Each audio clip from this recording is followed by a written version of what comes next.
As 'n land soos die môre so skoon, deur geloof sal ons eenmaal daar bly, waar verlosters vir ewig sal woon, in die tuiste wat Jesus berei.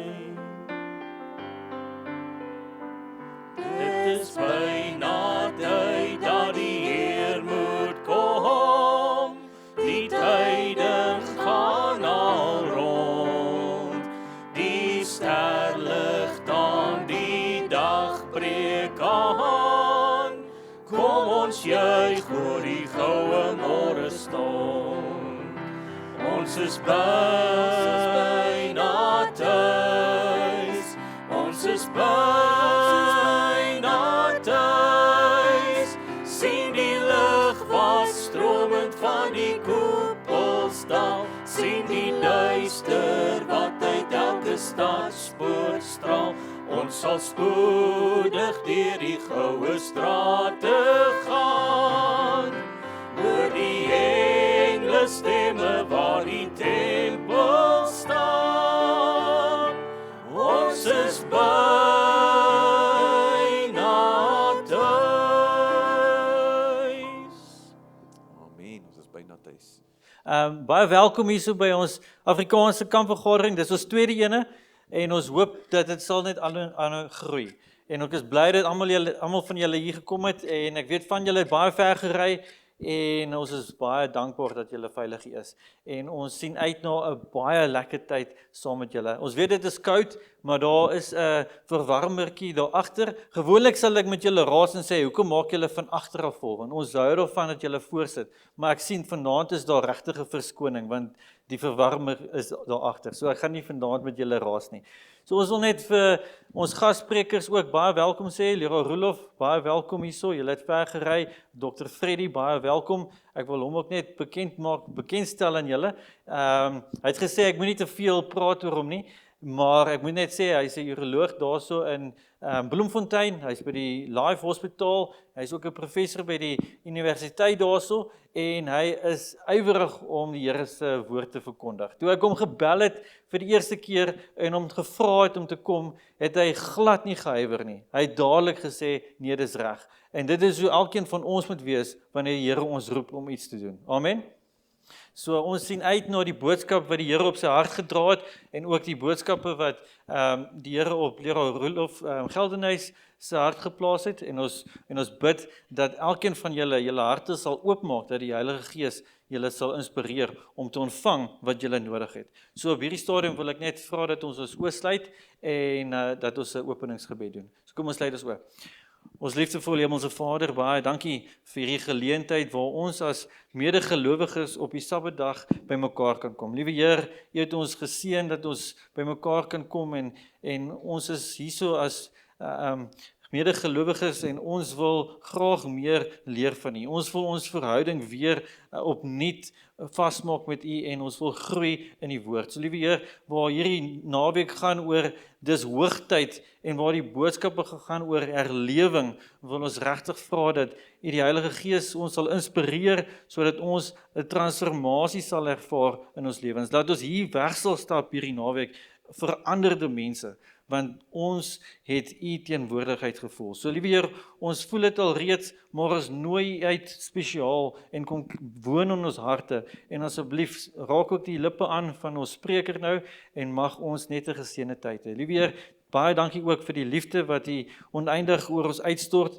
Ons is ook lief vir U en ons kan nie wag om U te sien nie. Ons bid alles hierdie in Jesus se wonderlike naam. Amen.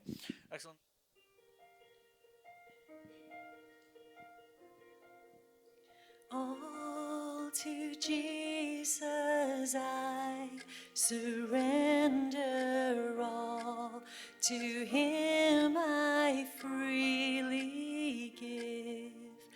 I will ever love and trust Him, in His presence daily live. All to Jesus I surrender humbly.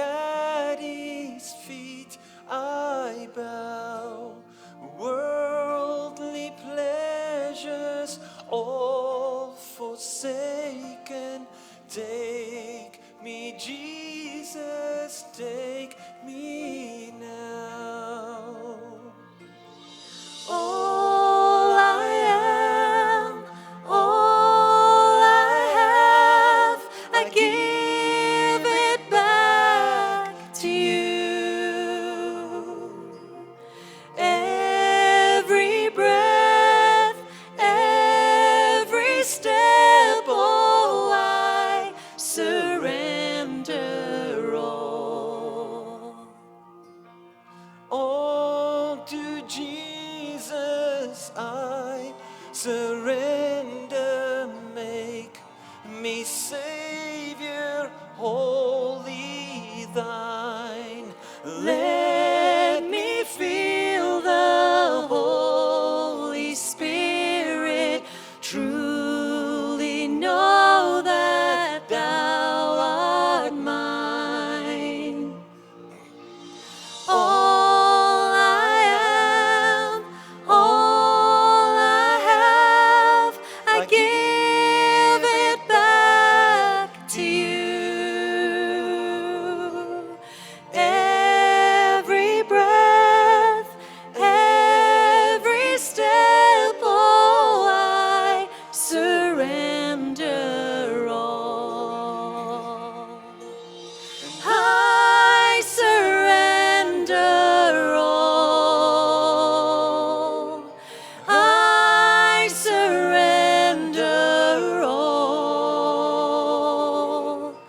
All to thee, my blessed Savior, I surrender all.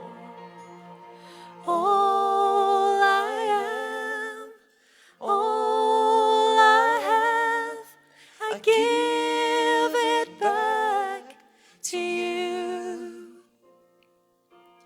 Every breath, every step, oh, I surrender all. En hierdie titel wat ek met julle wil deel vandag is hierdie dis hoogtyd om skaamteloos te wees. Nou as mens na hierdie gedeelte kyk, is die woord skaamteloos kom nie eintlik in die Bybel voor nie. Hy kom eintlik net op 2 plekke in die Nuwe Testament voor. En terwyl ons nou regkom en julle gaan julle Bybels oopmaak by Lukas hoofstuk 11. Die van julle wat Bybels het, Lukas hoofstuk 11, gaan kyk na die woord skaamteloos. Dis hoogtyd om 'n skaamtelose Christen te wees. En terwyl julle nou die plek soek, moet ek julle nou die storie vertel. Ek was een keer op pad gewees daar na Marokko toe. En toe beland ons in Casablanca en toe is ons nou daar vir 14 ure vertraag. En hulle stoot ons daar in 'n kamertjie in en ek moet sê daai manne het groot gewere daar. En die tannies is mooi bedek met lappe en hulle is glad nie vriendelik nie. Ek het daar ontdek dat ek het nie charme as dit by een van daai tannies kom nie. Want hulle wil nie my help nie. Ons sit daar's nie niks om te eet of te drink nie. Na so 4 ure kom daar 'n man van Ghana aan en ons stap toe na die vrou toe en ek vra toe kan ons nie maar net weer teruggaan nie. Sy sê nee, ons is nou hier, ons mag nie. En daar sit ons, daar's niks om te eet of te drink nie. Ons sit daar in 'n kamertjie en daar's manne met gewere. En toe kom daar 'n man van UCT van Universiteit van Kaapstad daarin en 'n man van Stellenbosch Universiteit. Maar hy was skaamteloos. En ek onthou hy stap na daai hy sê vir my, "Wat soek julle ons hierso?" Ek sê, "Oh, hier's niks nie." Hy sê, "Ons gaan nie hierso bly nie." Kom ek stap gou daarna, hy stap na daai tannies toe. Kyk toe ons daar klaar is, word ons omtrent begelei na die beste restaurant toe. Maar toe gaan ek en hy in Marokko en daarna die ou stad toe. Dis skaamteloos. Ek het nadat vir hom skaam gekry. En hy gaan dan na 'n winkeltjie toe en hy sê toe vir my, "Fred, hier besluit ons wat ons betaal vir hierdie item." En dis wat ons gaan betaal. As dit nou dan staan dit sê maar R100 daar, dan sê hy gaan net R25 vir hierdie ding betaal. Dan betaal hy net R25. Nou, naderhand redeneer hy so met die man dat ek die eienaar van die winkel jammer kry. Hy sê Fred, dis 25, dan begin die ou te stry. Ek sê vir hom, nadat die ou van UCT wat daar was, hy loop naderhand weg. Hy sê hy kan dit nie meer vat nie. Hy kan nou skaam vir hierdie en hy hou aan en hy aan. Hy sê vir my, "Watch mooi. Ons gaan nou hier wegloop en dan gaan hierdie agterna gehardloop kom En dan gaan ons hom koop vir daai bedrag. En toe gebeur dit regtig so. Hy was absoluut skaamteloos. Nou waar ons die einde van tyd nou vinnig nader, is 'n tyd dat ons moet skaamteloos word. Kom ons buig ons hoofde. Hemelse Vader, baie dankie dat U vir ons lief is. En Here, wil U asseblief nou al ons sondes vergewe. Wil U asseblief die Heilige Gees ryklik vir ons gee, Here. Hou die duiwel en sy bose engele weg. En help dat ons gedagtes hemelwaarts kan wees en gerig kan wees hemelwaarts en dat ons die lieflike aangesig van Jesus kan ervaar. Is ons gebed in Jesus naam. Het julle Lukas 11 en dit is eintlik vir my net die eerste 13 verse. En dit is nogal belangrik om te kyk na hierdie gedeelte want dit is eintlik 'n eenheid. En ek dink Jesus moes ongelooflik mooi kon gebid het. Want as ons kyk in vers 1, kom die disippels na hom toe sê, Here, leer ons bid. En dan begin hy eintlik in vers 2 en hy sê vir hulle, wanneer julle bid, sê dan Vader. Dis eintlik mooi, né? Vader, wat laat U naam geheilig word, laat U koninkryk kom. En dan ons gaan hierdie gedeelte, ons gaan vandag hierdie 13 verse bepeins. En dan sê hy, gee ons elke dag ons daaglikse brood. Vergeef ons sondes, want so ons vergewe ook elkeen wat teen ons oortree het en laat ons nie in versoeking kom nie. En dan kom hy met 'n illustrasie. So hierdie 13 verse gaan oor gebed. Dan kom hy met 'n illustrasie en hy sê verder het hy vir hulle gesê, sê nou een van julle het 'n vriend en jy gaan in die middel van die nag na hom toe en vra, vriend, leen my 3 brode, want 'n vriend van my wat op reis was, het hier by my aangekom en ek het hom niks om vir hom voor te sit nie. En die ander antwoord van binne af, moet my asseblief nie lastig val nie. Moet my nie lastig val nie. Ons is klaar in die bed, die deur is gesluit, my kinders en almal in die bed. Ek kan nie opstaan en vir jou dit gee nie. Ek sê vir julle, sê Jesus, al sou hy nie opstaan en dit vir hom gee, omdat hy 'n vriend is, nie, sal hy tog opstaan en vir hom alles gee wat hy nodig het, omdat hy nie skaam is om te vra nie. Ons vra baie keer, ons bid vir die uitstorting van die Heilige Gees, maar is ons skaamteloos as ons dit vra? Want dis waaroor die gedeelte gaan. Dan kom Jesus en hy sê vers 9, ek sê vir julle vra, en dan sê hy soek en klop. Hy gee 3 beginsels. En dan sê hy die belofte, vers 10, elkeen wat vra ontvang, elkeen wat soek kry, en elkeen wat klop, sal oopgemaak word. En dan kom Jesus en hy gee eintlik die pragt van die ding. Hy sê, is daar 'n vader, 'n pa onder julle wat sy seun, as sy seun vir hom 'n vis vra, vir hom 'n slang sal gee, in plaas van die vis, of 'n eier vir hom gee, om 'n skorpioen sal gee. As julle wat sleg is dan weet wat om vir julle kinders goeie dinge te gee, die Vader in die hemel nog meer, baie meer. En dan sal hy eintlik die beste ding gee. Hy sê hierso, hy sal die Heilige Gees gee vir die wat vra. Dis mooi. So hierdie gedeelte gaan oor skaamteloos. En dis ons skriftuur gedeelte en waar het ek aan hierdie gedagte gekom? Ek wens ek kan hierdie ding vertaal is Jesus freak. Ek kon nie Afrikaanse woord daarvoor kry nie, maar hierdie boek gaan eintlik oor almal van Christus se tyd af wat vir Jesus gesterf het. Hulle het skaamteloos vir Jesus gesterf. Wat beteken dit? As ons kyk om skaam te wees, baie keer wil ons onsself skaam vir die evangelie. Of ons is dalk bang om te dink, wat gaan mense van my sê? Wat gaan mense van my sê? Dit kan 'n negatiewe konnotasie hê. Weet hierdie ou is 'n Christen, hy's 'n negatiewe ou. Dit kan ook beteken dat skaamteloos kan ook beteken dat ons dapper is. En een van die voorbeelde wat hy gebruik het was Martin Luther. Hy het 'n onwrikbare geloof gehad. Dink 'n bietjie aan Martin Luther. Toe hy daai beginsels teen die deur gaan vaskap het. Hy het dit in geloof gedoen. Hy het dit skaamteloos gaan doen. Dink julle hy het dit gaan doen met die doel om die hervorming te ontketen? Nee, want Christus was die middelpunt van sy lewe. In Paulus sê in Romeine 1 vers 16, ek skaam my nie oor die evangelie van Christus nie. En dis wat Martin het gesê, dis 'n teken van 'n skaamtelose Christen. Dis nie iemand wat gaan moeilikheid soek en gaan beklei met mense daar buite. Ons wil baie keer net deeltyd redeneer met mense. Ek onthou ek het een keer 'n lesing gegee in een van die naburige dorpe. Toe stap 'n man vorentoe en hy kom na my toe. Hy sê ek wens jy kan hierdie ou inbelprogram, kan jy bietjie daai man op sy plek sit. Dis nie wat skaamteloos beteken nie. Ons verwar dit baie keer. Ons wil heeltyd vir mense reg help.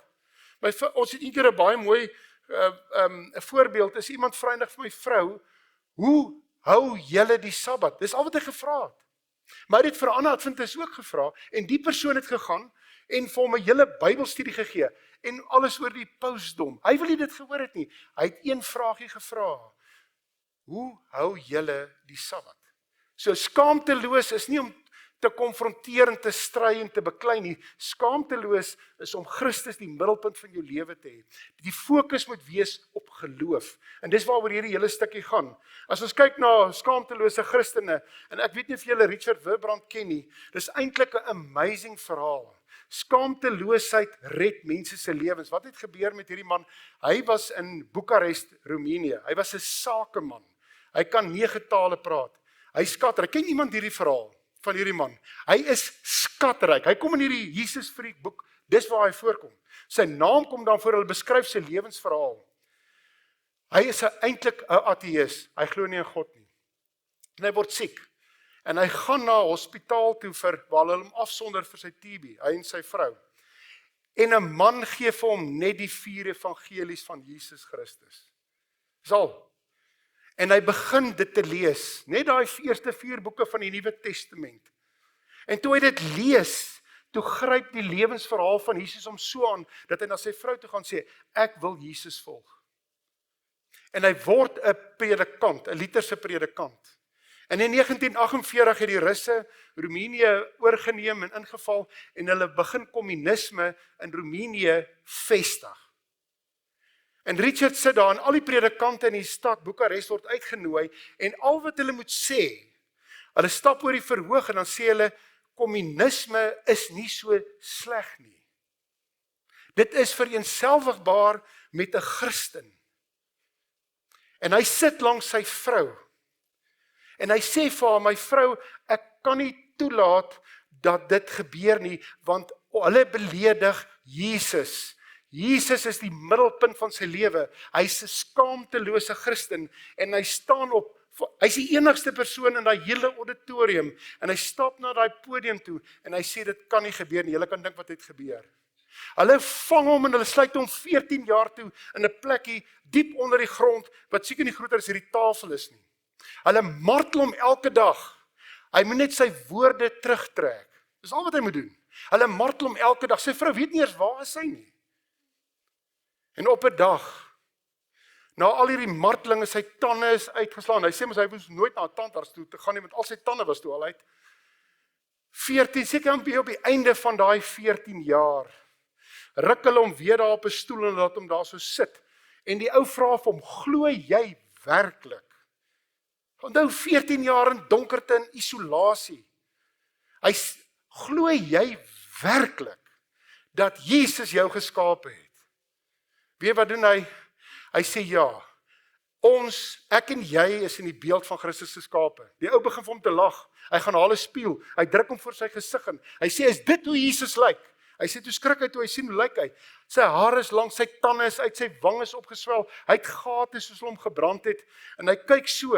En die man vra vir hom, is dit hoe Jesus lyk? As jy in sy beeld geskaap is dit hoe hy lyk? En hy sê vir daai man, ja. Toe Jesus aan die kruis vir my en jou gesterf het, het hy erger as dit gelyk. Hulle het hom nie gemartel nie. Daar sou nie mense wat hom gemartel het wat tot bekering gekom het. En dis wat 'n skaamtelose Christen doen. Ons is daar vir die samelewing. Een van die mooi verhale wat vertel word van sy vrou, die seun vertel dit. Daar kom 'n nasie, kyk dit is met daai nasie toe hulle ingeval het, hier word hulle weggevat, hulle word gemartel. Sy was ook in 'n martelkamp gewees. Maar een aand daag by hulle huis 'n nasie soldaat op, honger, moedeloos, yskoud, hulle vyand. Hy sê hy sal nooit vergeet nie hoe hulle daai vrou, daai man in hulle huis inbring, om warm maak en vir hom in die middel van die nag 'n warm bord kos gee en saam met hom bid. Dis wat 'n skaamtelose Christen doen. Ons verwar dit baie keer, dis wat skaamtelose Christen doen. Ek kyk na hierdie verhaal van Insanity of God, die boek wat hierdie man geskryf het. Ek weet nie of julle hierdie boek al van hom weet nie, maar ek het ken julle iets van hierdie, het julle al dit ooit gesien? Ek kan nie Afrikaans dit in Afrikaans vertaal nie. Maar hy het in Somalië gaan werk, geliefdes. En dis waar ek en jy elkeen is. Ons moet skaamteloos, hy gaan werk daar. En hulle moord die hele Christenkerk. Daar was iets soos 140 of 147 Christene. Hulle vermoor hulle almal. Niemand bly oor nie. En hy stap in die woestyn in. En hy beklei met God. En hy sê vir God, Here, vernietig hierdie mense, hulle is u bloed nie werd nie. Hy sê, toe praat die Heilige Gees en toe sê, nog minder jy. Want jy ken my al vir 18 jaar. Hoe lank ken ons nie al Christus nie? Hy moet ons lewens verander dat ons skaamteloos kan word.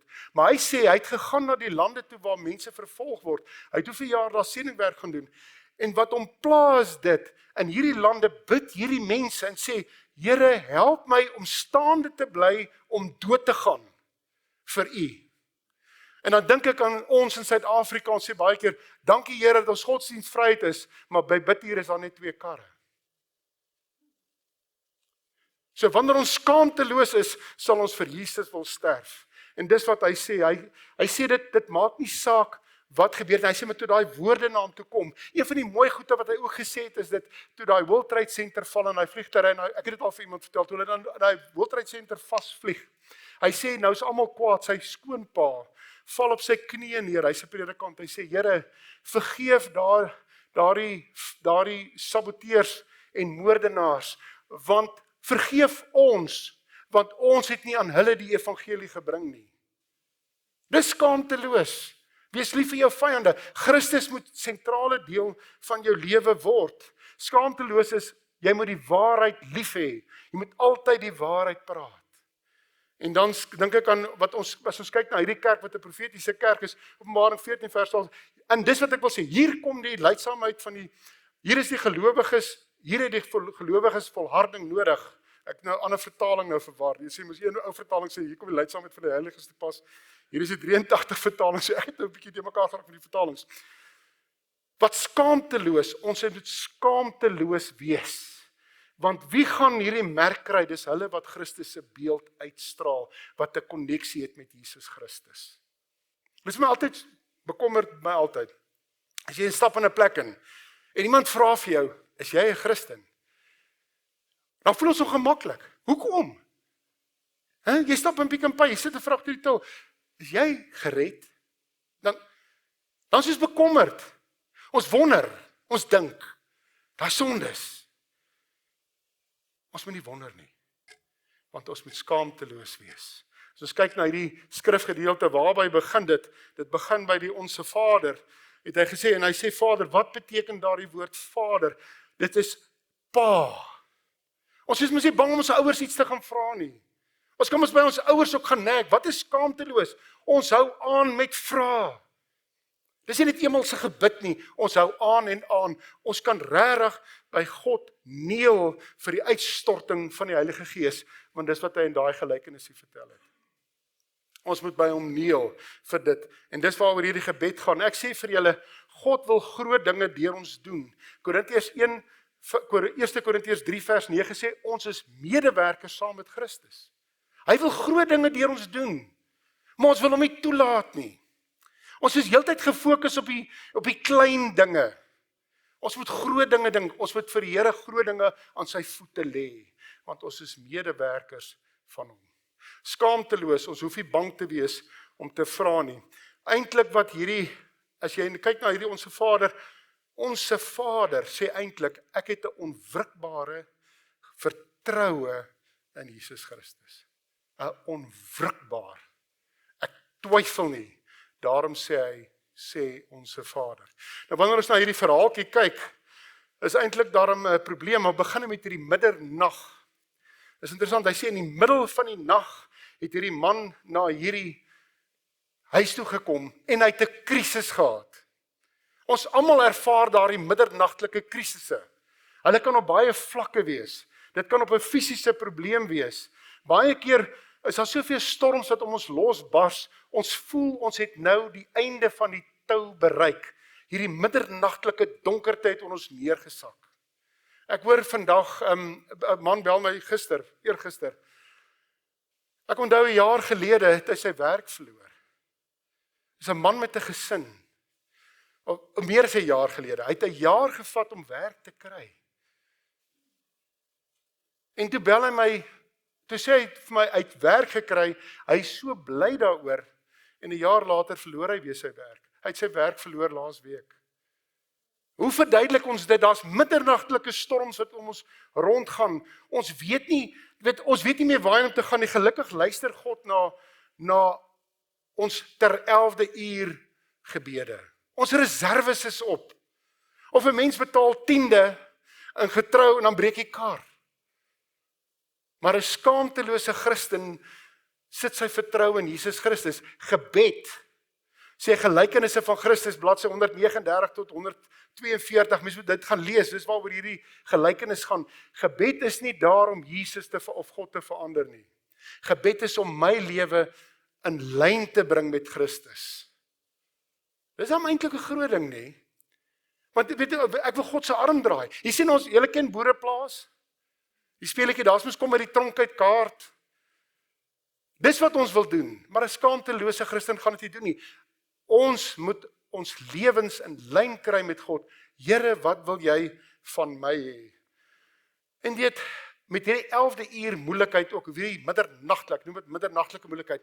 Baie keer kom Satan na ons toe en sê hy, maar jy's te sondig. Jy's nie goed genoeg nie. Toe daai persoon vir my vra, as jy gered, eers dink ek aan alles wat ek verkeerd doen. Ek is baie bly Roan het my nie geken nie. Want hy toe hy my bel toe sê, ek ken jou glad nie, so ek nie so bly jy ken my nie. Dan was ek dalk nie hier nie. Maar ons voel baie keer hulpeloos en ons weet nie wat ons gaan doen nie. Die pad voel vir ons einde. Hoekom kom hierdie dinge oor ons paaie? Dit kom oor ons paaie om ons te help om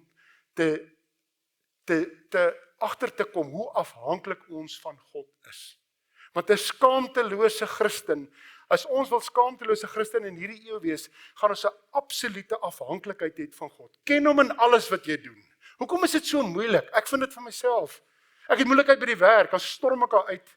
Ons hou nou net godsdienst, dan storm ek al by die deur uit. Ek gaan nooit weer iets verkeerd sê of iemand, ek gaan nooit weer nie. Dan ek sê vir julle, ek is nie eens by die hekkie uit nie. Hoekom? Want ek het geen afhanklikheid van God nie. Ek het wou een keer 'n baie slegte e-mail skryf vir die provinsie, omdat ek was baie kwaad vir hulle. En ek onthou, ek bid nie daaroor nie, nee, soos gewoonlik, ek is voortvarend. Son en ek storm daar uit. En ek is reg vir hulle. Ek het amper daai sendknoppie gedruk, gelukkig het ek nie. En ek loop in die gang af, kom en ek bid toe daaroor. Ernstig kry ek die insig, voor ek nou hierdie sendknoppie druk, ken God in al jou wee en ek bid daaroor en ek loop by die deur, ek loop in iemand vas en hy verduidelik met die feite en ek het die feite heeltemal verkeerd. Ons moet God ken in alles wat ons doen. Ons moet nie ophou beplan nie, maar ons moet God ken in alles wat ons doen. Want hierdie middernagtelike ervarings wat ons kan hê, hierdie krisisse wat ons kan beleef, God is daar. Dis hoekom hy hierdie verhaal vertel. Wanneer jy regtig voel, nou het jy die einde van jou pad bereik. Dis wanneer Jesus daar is. Hoe meer hierdie uitdagings gaan ook vir God wys, hoe meer vasberade ons raak om sy wil te kry. Ons moet sorg vir geestelike eenheid tussen mekaar. Ons het dit nodig. Hierdie buurman, as ons na hierdie verhaal kyk, hy het eintlik moedeloos geraak met hierdie ou. Toe gee hy net vir hom die goede. Daar sê, vat my jou, kan hy die meel. Maar God is nie so nie. Wanneer ons kyk na daai woorde, omdat hy skaamteloos gevra het, bid ek en jy skaamteloos vir God. Of is ons bang om sekere goed te vra? Weerhou ons sekere goede? Ons hoef nie bang te wees. Wat sê die Bybel? Die Heilige Gees sal vir ons intree. Ons weet nie wat om te bid nie, wat is reg nie, wat sal hy doen? Hy sal dit regmaak. Ons hoef nie bang te wees nie. Jy sien baie keer, geliefdes, ons dink in hierdie storms in die middernag, wil ek vir julle sê, ons is nie alleen in hierdie ding nie. Kom ons kyk na hierdie twee verhale. Een in Matteus 14 vers 22. Wat het hier gebeur? Jesus het die brode vermeerder. Hierdie disippels is in absolute verslae. Kan nie glo nie. Jesus sê vir hulle, julle moet nou aan daai skei klim en vaar. Doen hulle dit? Nee. Hulle beland in 'n storm wat hulle eie skuld is. Maar wat gebeur in daai verhaal? Jesus kom in die water aan. Hulle is nie alleen in daardie storm nie. Ons is nie alleen in daai middernagtelike krisisse wat ons beleef nie. Ons is nie alleen nie. Ons moet skaamteloos vir Jesus vra. Wat gebeur met die ander storm? Dis ons probleem met ons as Christene. Ons is so gefokus op die wêreld en die dinge rondom ons. Hier is die boot besig amper om te sink. Wat doen? Wat gebeur? Jesus lê in slaap. Hulle sien hom nie eers raak nie. Hulle bly heeltyd water skep. Jy sien die probleem is dit, ons kan so gefokus raak op die probleem waarmee ons worstel, dat ons Jesus heeltemal van vergeet. En toe die boot amper sink, toe onthou hulle maar hier lê Jesus. En hy maak die storm stil.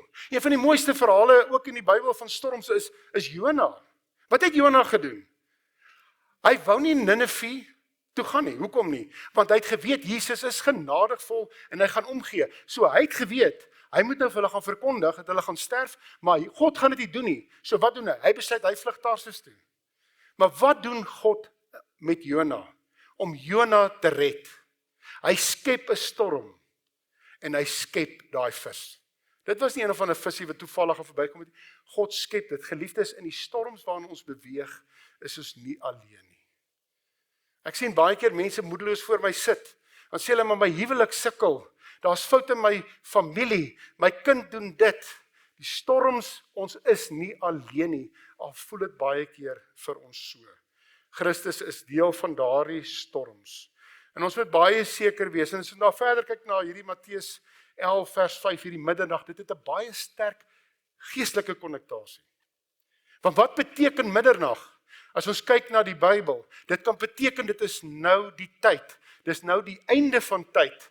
Daar is nie meer tyd nie, dis tyd van afrekening. Dit is tyd van oordeel. Daar kan baie dinge gebruik word om in hierdie woord middernag te sit. Dit is 'n tyd van bevryding is baie naby.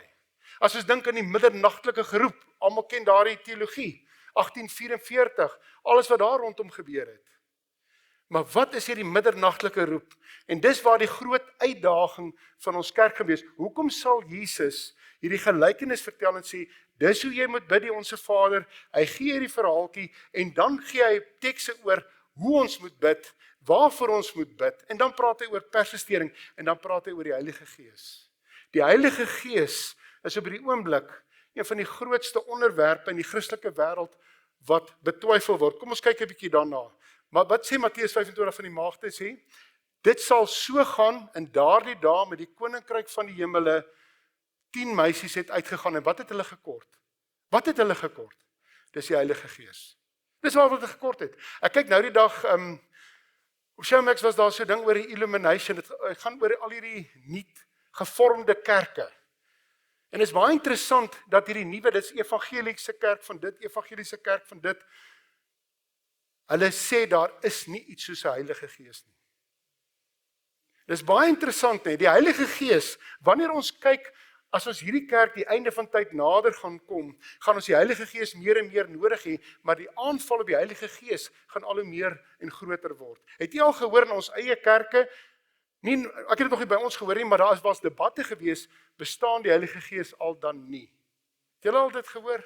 Hoekom debatteer ons daaroor? As ons kyk na 'n opname wat gemaak is dat die Heilige Gees bestaan, 58% van beleidende lidmate het gesê, hulle het nou soms so 'n random studie gedoen, sê daar is nie iets soos 'n Heilige Gees nie. Waar kom dit vandaan? Dit kom van hierdie manne af. Soos iemand sê dat die Heilige Gees nie 'n persoon is nie, ons gaan nie nou daarin gaan nie, ons kan vir ure daaroor praat, maar as ons daarna kyk nie, hy's nie 'n persoon nie, kom van hierdie manne af. Hulle sê godsdiens is rasioneel. Ons moet rasioneel dink. God is nie eintlik deel van hierdie wêreld nie. Hy stel nie eintlik in ons belang nie. Hoekom sê hy, ek gaan vir julle trooster gee, as hy nie in ons belang stel nie? Hoekom nie? So, dis een van die groot aanvalle. En wat leer Matteus 25 ons van hierdie, die maagde is, die Heilige Gees gaan nodig wees. En dis hoekom hy dit ook in hierdie gelykenis gegee het. Die Heilige Gees gaan al hoe meer belangriker in ons lewens word. As ons wil skaamtelose Christene wees, moet ons aanhoudend en onophoudelik pleit en vra vir die Heilige Gees, soos daardie man die brood gevra het in daardie gelykenis. Dis hoekom Jesus dit gegee het. So hierdie manne het baie stories gehad en gesê, God speel nie 'n rol nie. Iemand het eendag vir my gesê, ek vra eendag vir 'n man wat baie goeie werk doen, baie goeie filantropiese werk, hy's 'n professor die man, doen ongelooflik baie werk, hy samel geld in, en hy gaan na al die arm lande toe, en ek vra eendag vir hom, ek sê vir hom, glo jy in God? Ek moes hom vra, en hy sê vir my, nee, ons is 'n eksperiment wat misluk het, en dit kom tussen hierdie manne se gesprekke uit. Ek besef ook een ding, as God nie in ons lewens is nie, as ons nie skaamtelose Christene is, kan ons niks goeds doen nie. Al doen hy wat se filantropiese werk, as Jesus nie in ons lewens is nie, ons kan nie uit ons eie uit goeie werk doen nie, ons kan nie. En dis hoekom hierdie gelykenis gegee is. Ons moet skaamteloos vra vir hierdie Heilige Gees. En dan sê hy het hulle nie geskaam nie, moet skaamteloos wees. En hoekom moet ons die Heilige Gees hê? Dit moet ons toerus vir hulle dienswerk tot opbouing van die liggaam in Christus Jesus. Want ons is medewerkers van God. Die akker van God, die gebou van God is julle. Ons het dit nodig. Dit is baie interessant, die Heilige Gees is 'n baie groot ding. Ek sal my gees binne in julle gee. Die Heilige Gees het my en 'n moslim. Ek en 'n professor, hy's nou 'n Egiptenaar, is besig om nou die laaste jaar oor WhatsApp te gesels oor Jesus. Dit is baie interessant. Ek kry hom een keer, hy het Bloemfontein kom besoek en ons het saam chirurgie die dag gedoen en hy sê van die wêreldkenners en hy sit so oorkant my en hy sê vir my uit die bloute uit. Freddy sê vir my, Jesus is dan doodgemaak deur Jode en 'n mens kan nie God doodmaak nie. Johannes 10 kom by my op en sê, ek sê vir hom, die Bybel sê, want dis al wat jy het. Die Bybel sê dat ek lê my lewe af en neem dit weer op. Dis eintlik amazing. En hy het daai ding seker 3 keer vir my gevra. En die dag toe ek hom op die lughawe aflaai, toe sê hy vir my, kom ons bly met mekaar praat. Ek sal vir jou goed stuur, dan stuur hy vir my wat die Koran sê. Ek het nog al 'n paar goed oor die Koran geleer. Maar interessant, een van die groot gesprekke wat hy nou met my het, is oor die rol van die Heilige Gees. Wie is die Heilige Gees? Want hy sê, volgens hulle is dit Mohammed. Toe sê ek vir hom, maar as dit Mohammed was, hy's vlees en bloed. Jy sien, Jesus, is mens mooi oor hierdie dink, hoekom is dit so belangrik, die Heilige Gees? Jesus het vir sy disippels gesê in Johannes 16, dis beter dat ek gaan, want hy's vlees en bloed. Hy kan nie oral wees nie. Die Heilige Gees, wat ek vir julle sê, die trooster, hy gaan alomteenwoordig wees. En dit is die konsep, so dit kan nie iemand van vlees en bloed wees nie, dit moet iemand wees, wat oral kan wees. So ek en hy is nou besig om te gesels oor die Heilige Gees, so selfs die gesprek tussen my en 'n moslim gaan oor die Heilige Gees. Maar hierdie wat vir ons sê, want almal wat deur die Gees van God gelei word, die is kinders van God. Ons moet ons lig laat skyn, dis hoekom ons skaamteloos moet wees. Dink 'n bietjie daaroor. Iemand wat nie in God glo nie. Daar's dalk net 2 redes. Een is, hy het nog nooit 'n Christen gesien nie. Of, hy het al. En dis die gevaar. Want ons is in die plek van, ons moet daai lig van Jesus laat skyn. En dit maak my bekommerd. Ek sê vir julle nie, ek kan julle bely, dis hoekom hierdie kampvergaderings vir my eintlik belangrik is, want ek het weer 'n ander ontmoeting met my eie lewe, ek dink weer oor my lewe. Dan dink ek oor die verkeerde woorde wat ek gesê het in die verlede. En ek dink aan die verkeerde dinge wat ek gesê het. Ek het mense mislei deur my gedrag. Baie maklik. Ek sê vir julle, verkeerde voorstelling van Jesus is gevaarliker as enige vuurwapen. Ek sê bang vir vervolging nie. Dis die gevaar. Daardie wanvoorstelling van Jesus is gevaarliker as enige vervolging. En dis hoekom ons moet skaamteloos wees. Dis hoekom my hierdie ding vir ons gee. Ek gee vir julle iets beter. Ek gee vir julle die Heilige Gees. Dus julle moet 'n waaragtige lig wees. As iemand na ons kyk, moet hulle Jesus kan sien. Hulle moet Jesus kan sien. En dan sê ek gee vir julle hierdie trooster. Dan sê maar die trooster, as die trooster gekom het, wat ek vir julle van die Vader sal stuur, die Gees van die waarheid, wat van die Vader uitgaan, sal hy van my getuig. Hy sal vir my getuig en julle getuig ook, omdat julle van die begin af by my is. Dis hoekom ons die Heilige Gees nodig het en dis hoekom ons in hierdie gedeelte, wat leer Jesus eintlik vir ons? Ons moet skaamteloos bly vra. Nee, baie keer dan voel dit vir ons bereik niks. As julle dan wat sleg is, weet wat om goeie dinge te doen, dis die groot gawe wat hy vir ons gee. Testament sê, baie keer voel ons lewens vrugteloos. Hoor hoe mooi is dit, ons werk voel vrugteloos, want ons sien nie die eindresultaat nie, maar dit is opgeteken in die hemel. Ons hou 'n openbaringsseminaar, en daar gaan niemand op, of een. Dan is ons so teleurgesteld. Jy sien wat ons wil die reaksie op ons geloof sien. Dis nie wat ons mikpunt moet wees nie. Ons moet skaamteloos Christus volg, ons moet fokus op ons geloof. Dan voel ons teleurgesteld, maar elke ding wat ons doen, word opgeteken. En ek wens ek kon hierdie verhaal vir julle volledig kry, ek het hom gesoek. Ek weet nie of iemand iets hiervan weet nie, Jasser en Sagarias, het iemand al ooit daarvan gehoor? Jasser was 'n moslim, en Sagaria was 'n Christen. Hulle het nie die dorpie se naam genoem nie, ek dink is seker maar vir veiligheidsredes. Maar in kort, Jasser haat hierdie Sagarias met 'n passie. Hy hou niks van hierdie Christen nie. En wat gebeur het is dit, hy besluit die een aand, jy kan nie glo nie, hy gaan saam met sy vriende Sagarias voorlê. En hy gaan hom doodmaak. Hulle gaan hom aanrand en breek. En hy sê, hy sal nooit vergeet nie, hy sit daar binne in 'n boom, en hy en sy 5 pelle, kyk nou, hier kom hierdie man nou aangestap, met sy flitsliggie. Hulle rand hom aan, hulle breek sy bene, hulle gooi hom in 'n sloot. En die volgende dag was Sagarias nie by die skool nie. Maar interessant, Jasser se lewe vat 'n ander wending. Sy neef word siek, dis 'n klompie jare later, word sy neef siek. En hy sê, 'n Koptiek Christen, ek weet nou nie presies wat 'n geloof het was nie, het daar by hulle aangekom, en hy sê, toe kan ek vir julle bid. Hy sê, maar 'n Christen bid nie vir 'n moslim nie. Maar hy weet nie wat om te sê nie, en daai man bid. En iets raak sy hart aan. En Jasser besluit om Jesus te volg, bloot deur wat daardie man se voorbeeld wat hy gestel het. Hy het nie vir hom 'n lesstudie gegee nie. Hy het nie met hom in gesprek getree nie. Hy het nie met hom gedebatteer nie. Hy het net vir sy voorbeeld van liefde het hom aangeraak. En Jasser word 'n Christen en toe hy 'n Christen word, toe vat sy familie hom en hulle gooi hom uit die familie uit. Hulle hou begrafnis. Dis hoe hulle hom afsny. Jy is dood vir hierdie familie. Hulle hou 'n begrafnis asof hy dood is. En Jasser moet vlug vir sy lewe. Maar Jasser het toe besluit om evangelisasie werk te doen. Ek weet nie of hy predikant geword het nie. Maar dis waar die skaamteloosheid inkom wanneer ons bid vir Christus. 25 jaar nadat hulle vir Sagaria gelaat het vir dood, is hy by 'n predikantekonvensie in Egipte. En toe hy daar aansom, hy sê, kom 'n man met grys hare en 'n bril, wat mank loop, reguit na hom toe aangestap. En toe hy hom so kyk, hy sê vir hom, Jasser, onthou jy my nie? Toe besef hy, dis Sagarias.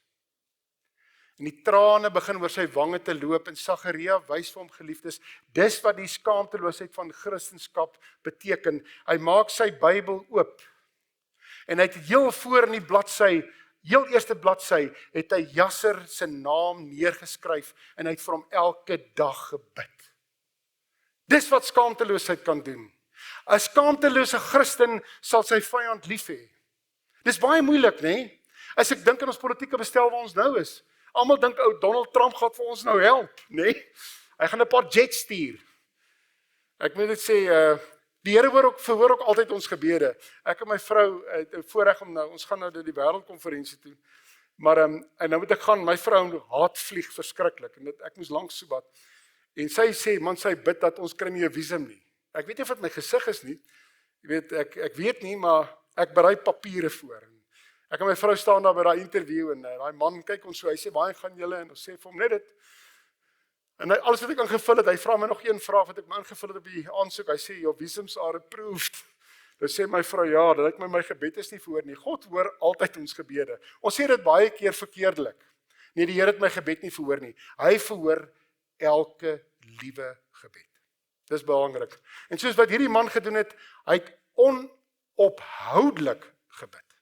vir hierdie vyand van hom. 'n Skaamtelose Christen sal selfs in sy regering bid met wie hy nie eers saamstem nie. Wat sê die Bybel? Bid vir jou regerder sodat jy in vrede mag lewe. Dis baie maklik. Ek word baie dae bebloed kwaad want ek werk met die provinsie. So my vrou weet, ek is nie onskuldig in dit nie. Maar dit is die werk wat die Heilige Gees nog in my lewe moet doen. Ons moet skaamteloos bid vir ons regering. Al stem ons nie saam met hulle nie. Maar ons moet eers alles gaan reg beklei, nou gaan ons nou Trump toe. Ek weet nie, dalk help dit. Ek is nou nie 'n doemprofeet nie. Maar wat sê Jesus hierso? Hoe bereik ons skaamteloosheid? Of wat moet ons doen as 'n skaamtelose Christen? En hy sê, en ek het daai vraag bid, want dit is bid. En hier kom Jesus en is in die eerste persoon. Let wel, hierdie is in die eerste persoon. Hier sê Jesus, en hy sê vir hulle bid, en vir julle sal gegee word, soek en julle sal vind, klop, en vir julle sal oopgemaak word. So al hierdie goed is handelinge, bid, soek en klop. Maar dan kom hy, in vers 10, dan sê hy, want elkeen wat bid ontvang, en hy wat soek vind, en vir hom wat klop sal oopgemaak word. So wanneer ons nou kyk, heel eerste teks in vers 9, gee Jesus vir ons die beginsels van skaamteloosheid.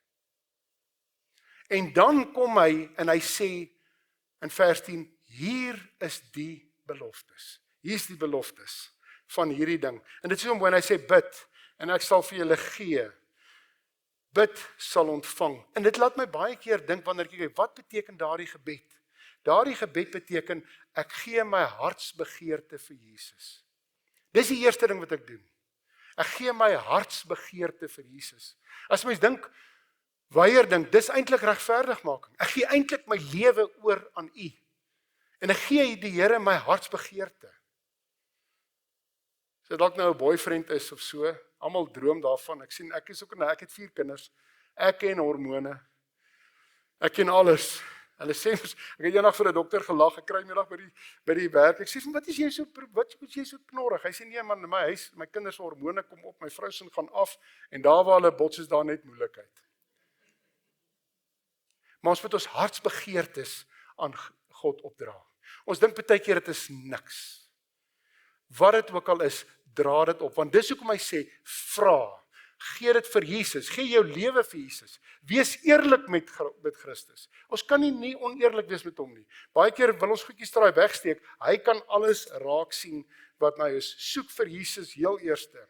En dit is wat ons gebed doen. Dan sê hy in vers 10, die belofte is, julle sal ontvang. Elke gebed sal beantwoord word. Maar gebed moet my verander. En wat beteken hierdie gebed ook? Hoekom sê hy vra? Dit sê vir ons, Here, ek is afhanklik van U. Dis wat dit beteken. Dis hoekom hy sê, bid en vir julle sal gegee word. Romeine 8 vers 26 sê, en so kom ook die Gees ons swakhede te help, want ons weet nie reg wat ons moet bid nie, maar die Gees tree self vir julle in met onuitspreeklike sigtinge. Dis mooi. Ek dink nou baie keer, ek raak net die mekaar met die 2 vertalings, ek kon altyd as kind, my ma het die 53 vertaling uitgelees, en julle kan nie glo nie, vir julle wat nou kinders het, hou godsdienst met julle kinders. Wie julle wat is die skokkende ding wat ek ontdek het? 25%, dit was in Amerika, het hulle studie gedoen, van beleidende adventiste, hou huisgodsdienst. Ons skeep het baie keer af, maar daai psalms wat my ma gelees het in die oggende, het ek as kind onthou. So ons het 'n baie groot rol om te speel in ons kinders en ons familie se lewe.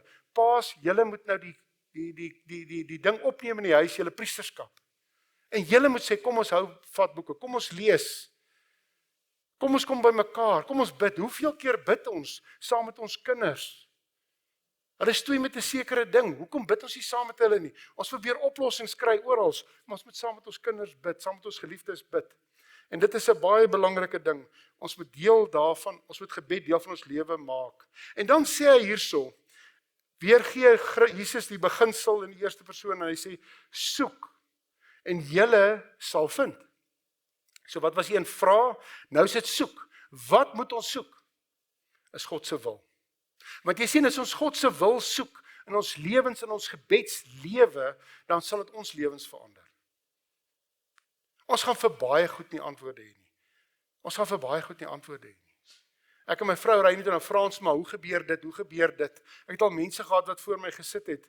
'n Tannetjie sit voor my. Sy het albei haar seuns op een dag verloor.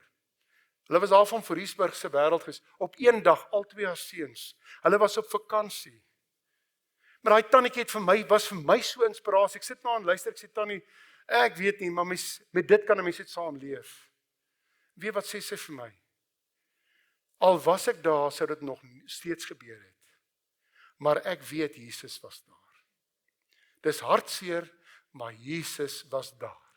Sy het lank geworstel daarmee, maar omdat sy God se wil gesoek het, wat is God se wil vir my, het dit haar verander en sy het vir my gesê, Jesus was daar. Hulle was nie alleen gewees nie.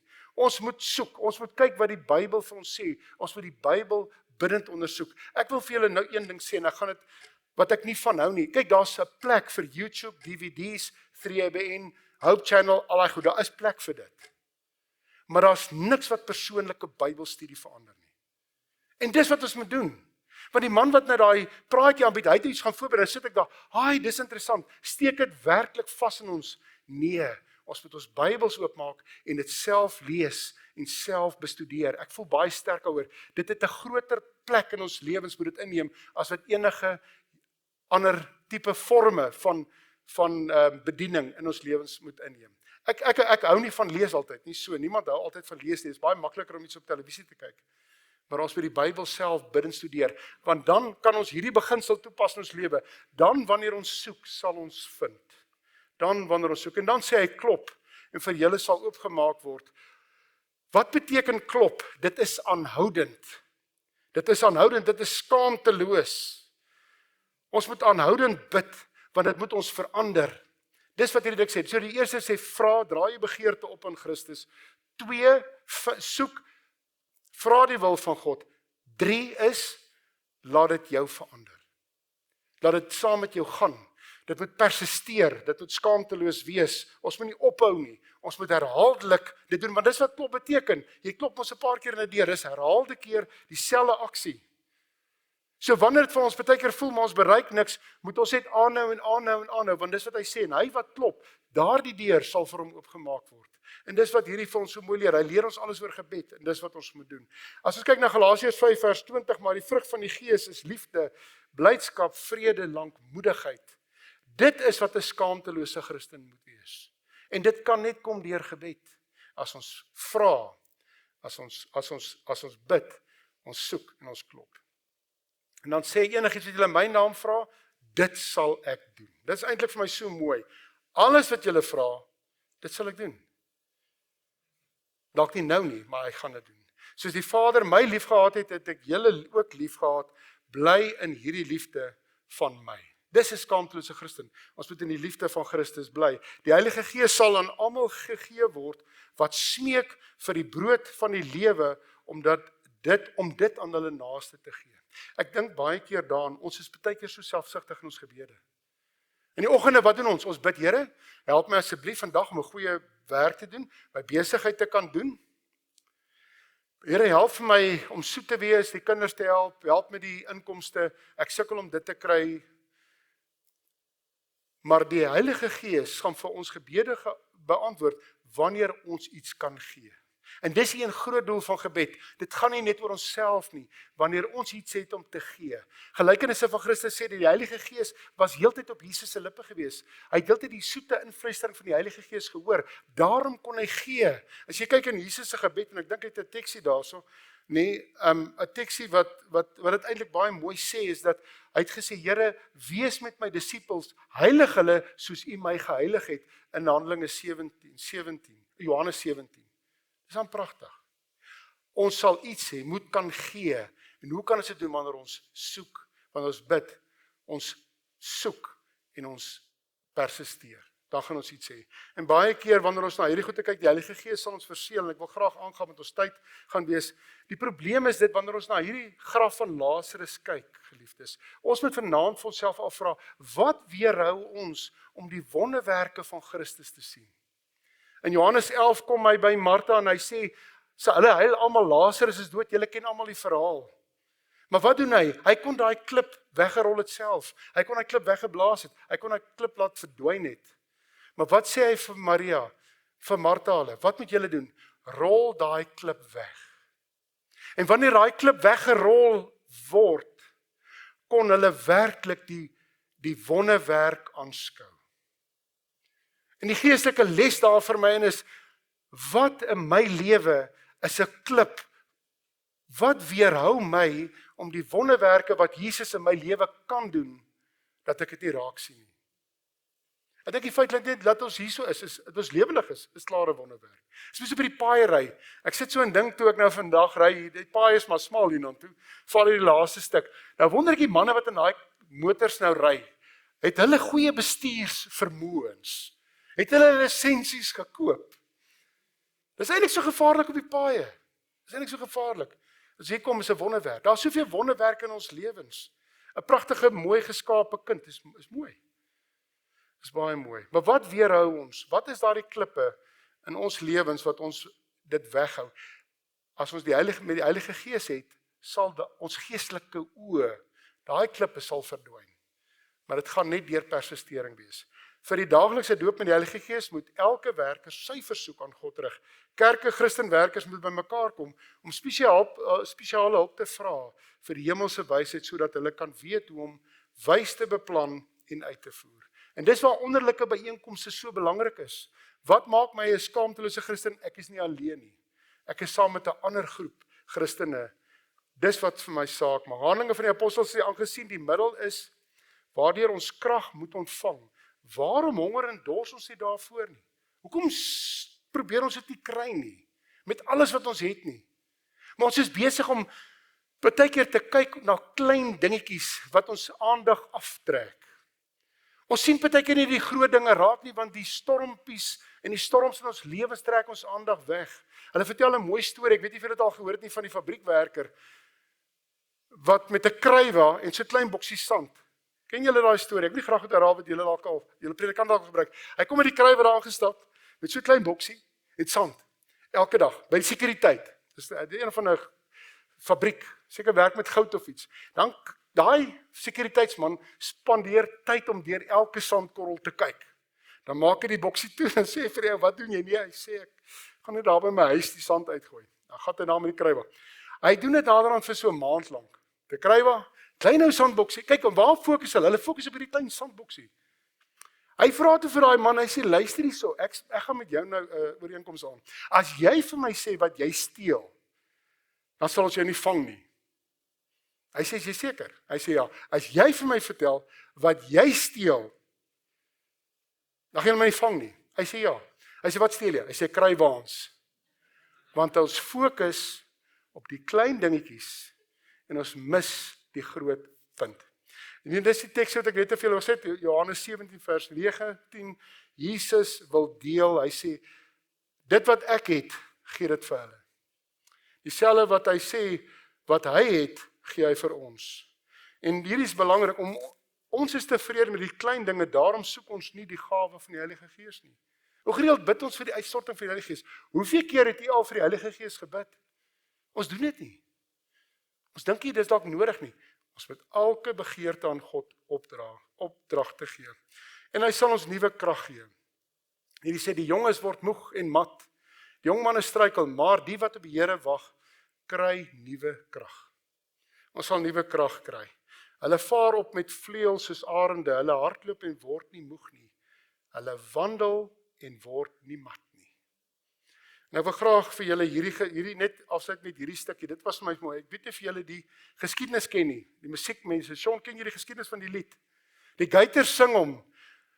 Ek gaan hom traai vertaal in Afrikaans, nê? Dit sê, ken julle die geskiedenis van die liedjie? Ek wil nie graag iets herhaal nie. Wat sê, ek het besluit om Jesus te volg. Hy sê, I've decided to follow Jesus. Dit kom 150 jaar gelede. Die Walliese herlewing was hier in 1901 omtrent tot 1905. Het Walliese sendelinge gegaan na Indië om mense daar te bekeer. En die verhaal word vertel dat iemand het hierdie woorde gedokumenteer van 'n man en sy gesin het Jesus aangeneem. En die stam hoof, ek weet nie of hy hom 'n stamhoof noem nie. Hy roep hulle bymekaar en hy sê, luister hierson. Hierdie kan nie wees nie. Wie is hierdie Christus? En hy besluit toe hy gaan hulle almal doodmaak. En hy bring hulle uit voor die hele dorpie. En die man wat hierdie woorde geuiter het, en dis waar die woorde vandaan kom van daardie martelaar wat gesterf het uit. En toe daai man vir hom sê, maar glo jy in Jesus? Toe sê hy, ek het besluit om Jesus te volg. En terwyl hulle hom nou daar sy familie daar uitbring om dood te maak, toe sê hy, glo dit, hy sê, ek het besluit om Jesus te volg. Daar is geen omdraai. Ek gaan nie omdraai nie. En hulle maak sy familie dood. En terwyl hulle een vir een sterf, toe sê die ou, is jy seker? Hy sê, al is ek alleen, ek gaan nie omdraai nie. En hy maak hom dood. Maar weet julle wat was die uiteinde van daai saak? Want daardie man het as 'n skaamtelose Christen gesterf. Daai man wat die dooddekreet uitgeroep het gesê, ek wil soos daardie man wees. En hy het Jesus aanvaar na hele dorpie.